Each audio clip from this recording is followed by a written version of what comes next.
Thank you. ये ले ले, ये ले ले। बिस्मिल्लाहिर्रहमानिर्रहीम। इय्या का नाबुदु व इय्या का नस्तईन।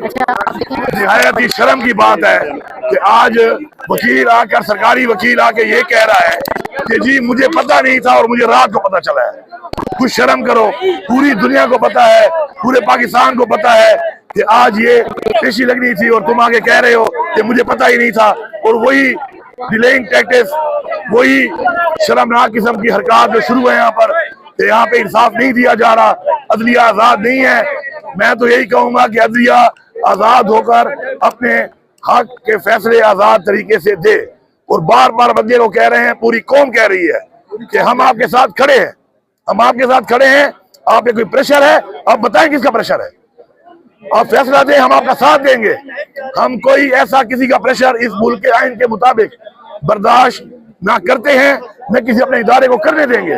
लेकिन आप सामने आए, हिम्मत करें, हक का फैसला देना आपकी जिम्मेदारी है। आपने एक हल्फ लिया हुआ है कि आपने इंसाफ देना है।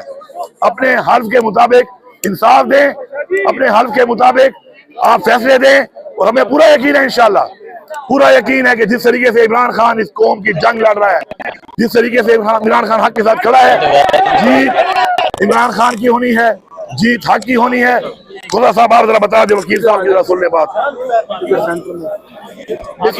बिस्मिल्लाहिर्रहमानिर्रहीम। देखें, आप सारों के इल्म में है और सारी कौम के इल्म में है कि ये जो है जितने सैकड़ों के हिसाब से केसेस बनाए हैं, ये सियासी इंतकाम की शाखसाना है। और ये जनवरी में हमने अपील दायर की थी। ये जो सजा हुई है, तोशा खाना 3 की सजा हुई है। पहले में मैंने सस्पेंड करवाई थी, वो जो 3 साल इलेक्शन कमीशन वाले कंप्लेंट था। दूसरे में इस्तगासे ने खुद कहा कि जी इसमें बहुत सारी खामियां हैं, इसको मुअत्तल कर दें। वो अब ये तीसरा है जिसमें मैं पहले